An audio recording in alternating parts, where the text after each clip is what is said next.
Hello, this is Tonksi, and I'm going to show you a few tips on flying the Annihilator in GTA 5. This helicopter is very underrated. It has some really good strengths. Most people just don't tend to use them because it's not like the attack buzzard with explosives. It's not like the jet with, massive homing rockets and supersonic speeds. But for a 6-person vehicle, this is pretty decent.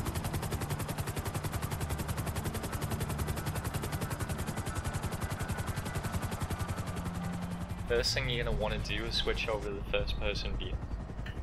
As you see, it's a hell of a lot easier to shoot when you're in this view, so don't try and dogfight in third person. You'll end up getting your ass handed to you. Now, as you see, most of these dogfights end up being against people in attack buzzards. That's just simply because most people in GTA 5 seem to think that the attack buzzard is the superior helicopter. Which in some respects it is, but in other respects it isn't. The guns on the attack buzzard are a hell of a lot weaker than the Annihilators. The Annihilator fires 4 streams of miniguns and seem to do a hell of a lot more damage when you're shooting other helicopters.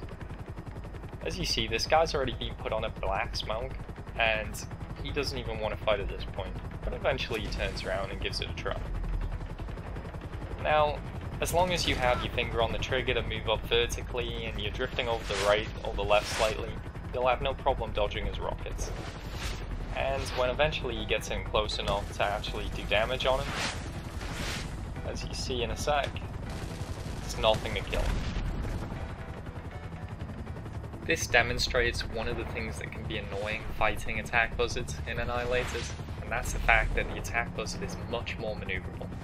Gains height a lot more rapidly than the Annihilator does.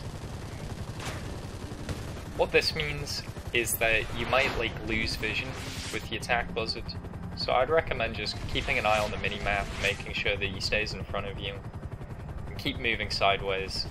Don't ever forget to move sideways. You'll end up with a rocket in the face and you won't be happy. Wait for him to get on your level and then light him up. He won't stand a chance.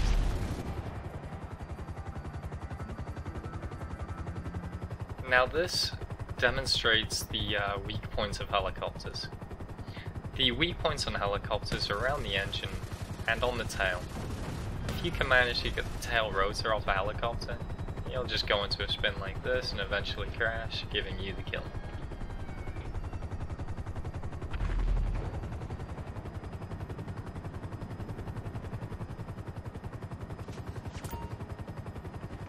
Now, shooting people on the ground isn't impossible on this, but it's also not the easiest thing in the world to do. With all the turbulence and the lack of maneuverability in the Annihilator, I wouldn't really recommend it. But as you see, I just killed somebody there. It wasn't too difficult. But yeah, this thing is much better for shooting helicopters down than anything else. That's really the only thing I find fun with them. Thanks for watching. I hope you enjoyed. See you.